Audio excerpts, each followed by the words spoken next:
Bonjour, je vais vous parler d'un autre unitarien historique, c'est Winston, né en 1667, mort en 1752. C'est un théologien, un historien et un mathématicien anglais. En 1707, il est un conférencier de Robert Boyle.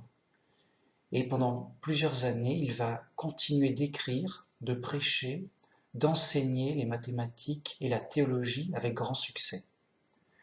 Mais l'étude des constitutions apostoliques le convainc que l'arianisme était la croyance de l'Église initiale.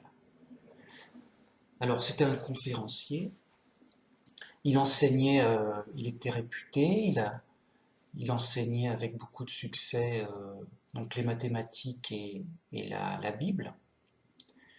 Mais dans ses études de la Bible, il a fini par être convaincu que l'arianisme, c'est-à-dire euh, d'être unitarien, parce que l'arianisme, c'est les partisans de ceux qui ne croient pas en la Trinité à l'origine des premiers chrétiens.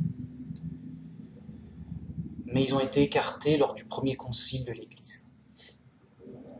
Donc, il était convaincu qu'être unitarien, c'était la croyance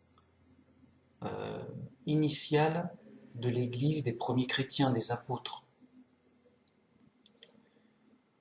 Et donc ça change tout son enseignement, puisque évidemment, l'enseignement majoritaire, même total, à l'époque, c'était la Trinité. Donc, c'est en étudiant qu'ils se disent, mince, c'est pas du tout ça. Alors Clarke lui donne vainement le conseil de garder le silence sur ces matières délicates. Son hétérodoxie devient notoire, et il est rapidement un objet de scandale pour la plupart de ses collègues. Le 30 octobre 1710, devant son refus de reconnaître qu'il est dans l'erreur, on lui retire son professorat et son expulsion de l'université est prononcée de manière solennelle. Il se regarde alors comme une victime de l'intolérance religieuse et il ne se montre que plus ardent à faire parade de ses opinions. Donc, on lui conseille de se taire, quoi. Vraiment, c'est un sujet délicat parce que c'est tabou, je veux dire, il va avoir des problèmes. Et il a eu des problèmes, justement. Car, voilà, sa façon de penser a fini par se faire connaître du public. Donc, il était un objet de scandale. Et donc, vu que des gens ont essayé de débattre avec lui pour lui dire son erreur, lui, donc, refusait de reconnaître son erreur, puisqu'il avait les preuves que c'était vrai, qu'il fallait être unitarien. Donc, euh, vu que dans un tabou, il n'y a pas de discussion possible, il n'y a pas de raison, c'est toujours l'idée dominante qui gagne, quel que soit ce qu'elle dise.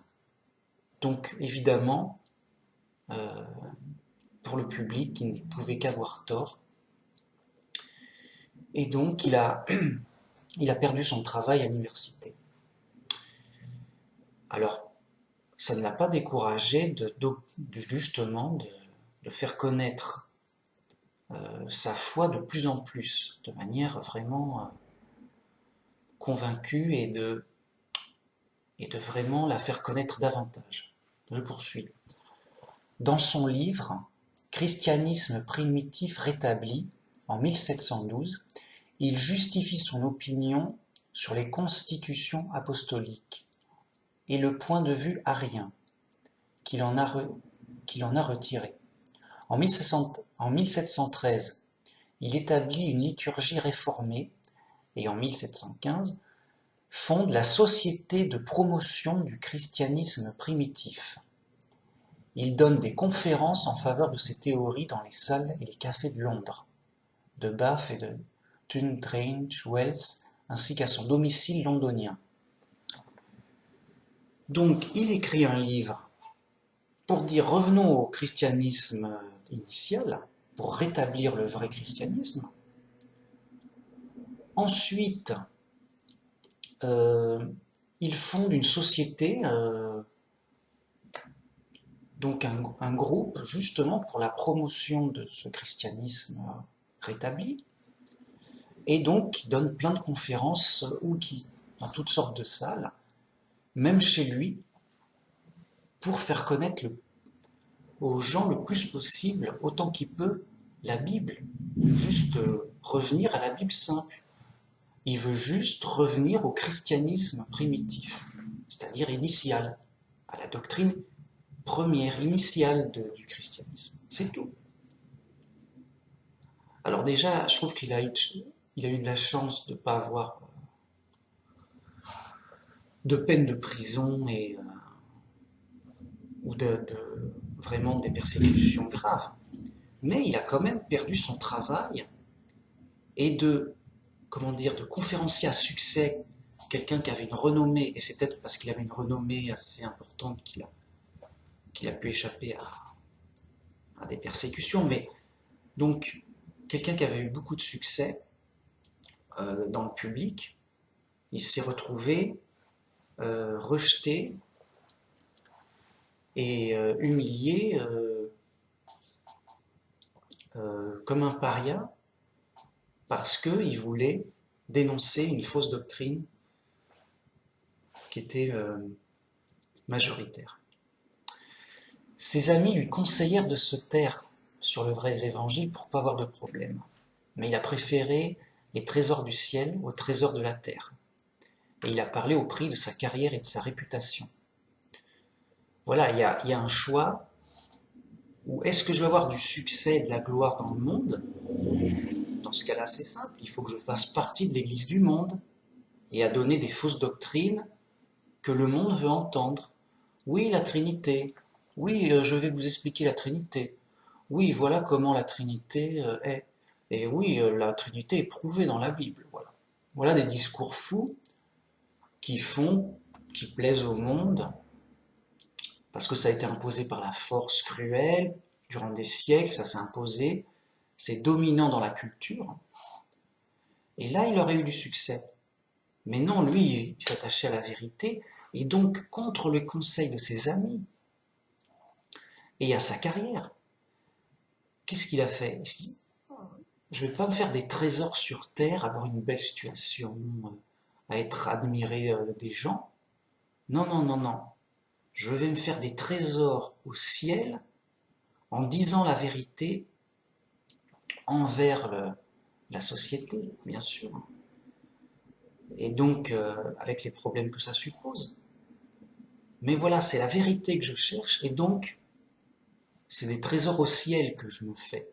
Sur terre, je vais pas avoir de succès. D'ailleurs, personne ne me connaît, William Winston. Winston, quelqu'un connaît? Non? Personne? Ah ben, c'est sûr, voilà, c'est un inconnu qui a perdu son travail, qui s'est fait rejeter, mais qui s'est fait des trésors au ciel. Et vraiment un théologien important. Et donc, ça doit nous rappeler un verset très connu, et que peu de monde applique, malheureusement. C'est Galates 1.10. Et maintenant, est-ce la faveur des hommes que je désire ou celle de Dieu? Est-ce que je cherche à plaire aux hommes? Si je plaisais encore aux hommes, je ne serais pas le serviteur du Christ. Pourquoi? Parce que le monde se nourrit d'ignorance. Donc si on veut plaire à la foule, à la société, c'est simple, il suffit de répéter ce qui se dit dans l'ignorance, dans les rumeurs, de répéter les rumeurs. Voilà. Oh, lui, il a raison parce qu'il pense comme tout le monde. Il dit comme tout le monde. Oh, bravo! Mais est-ce qu'on cherche la faveur des hommes, la gloire, la renommée? Ou au contraire, on cherche la gloire de Dieu? Et dans ce cas-là, revenir à la Bible simple, donner le message, pas de moi, mais de Dieu, par la Bible simple. Et ça ne va pas plaire au monde, on sera rejeté par le monde. Mais si on plaisait encore au monde, en quoi on est un serviteur de Jésus? Lui, Jésus, qui a été rejeté, qui a été haï par le monde. Les serviteurs ne sont pas plus grands que le maître. Si le maître a été rejeté, les serviteurs aussi sont rejetés. C'est normal. Et voilà un vrai bon serviteur de Jésus qui annonçait clairement qu'il n'y a qu'un seul Dieu, c'est Jéhovah, le Père, et qui a écarté toutes ses forces, les fausses doctrines de la Trinité, et que sais-je d'autres aberrations, au prix de sa carrière et de sa renommée. Voilà. Et donc, j'invite les vrais chrétiens aussi à faire ce que conseille Paul, ne pas chercher à plaire aux hommes, de ne pas s'étonner de ne pas avoir de succès, que au contraire le discours dominant ce soit le discours de l'Église du monde, et que le vrai discours de la Bible ne soit pas entendu, qu'il soit même caché, qu'on ne l'entende pas, que pourtant il est simple, c'est revenir à la Bible simple.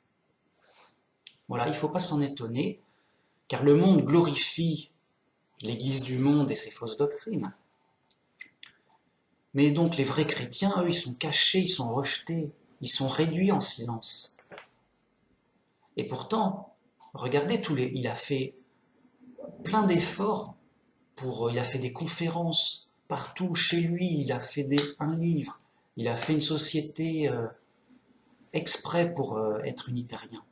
Il a fait tout ce qu'il pouvait dans le bon sens. Et donc il s'est fait vraiment des gros trésors au ciel. Sa récompense, il n'y a rien eu sur terre. Sa récompense, elle sera mais prodigieuse au ciel. Et pourquoi? Parce qu'il s'est fait des trésors au ciel juste avec la Bible simple, en cherchant juste la vérité de la Bible simple, des preuves, pas des sous-entendus, pas des rumeurs, pas des aberrations. Voilà. Et nous aussi, vrais chrétiens, ne désirons qu'une chose, c'est que de plaire à Dieu, d'avoir une relation avec Dieu, car c'est Dieu qui juge, c'est Dieu qui punit et qui récompense, vraiment. Et que nous importe le jugement des ignorants, que nous importe le jugement du monde aveugle, et de ses récompenses provisoires et futiles. Non. Et donc, plaire à Dieu, la vérité de la Bible simple, et se faire des trésors au ciel en étant serviteur du Christ, en suivant l'exemple du Christ, en gardant ses commandements et en témoignant de la vraie foi en Dieu, Jéhovah, et dans son Fils Jésus. Merci beaucoup. Au revoir.